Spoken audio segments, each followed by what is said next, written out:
Assalamualaikum warahmatullahi wabarakatuh. Perkenalkan, nama saya Firmansyah, MPM 1821030195 dari Fakultas Syariah jurusan Hukum Ekonomi Syariah kelompok KKN 194 dan dosen pembimbing lapangan Dr. Liki Faisal MAH. Cara mencegah penularan COVID-19 dengan menerapkan 5M. Yang pertama, memakai masker. Penggunaan masker yang benar menutupi hidung dan dagu.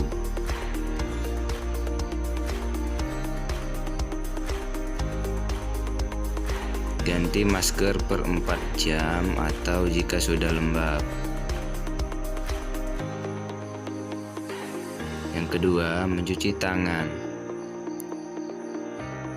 Rajin mencuci tangan dengan sabun dan air bersih, terutama setelah memegang benda atau lainnya. Selalu membawa hand sanitizer. Yang ketiga, menjaga jarak. Menjaga jarak minimal 1, hingga 2 meter.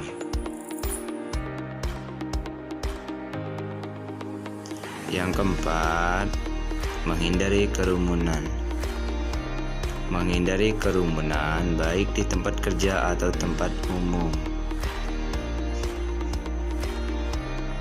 Yang kelima, membatasi kegiatan di luar rumah. Membatasi kegiatan di luar rumah dengan bekerja dari rumah.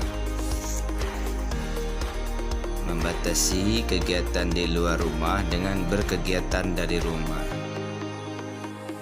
Terima kasih sudah menonton video ini. Semoga video ini bermanfaat untuk teman-teman. Assalamualaikum warahmatullahi wabarakatuh.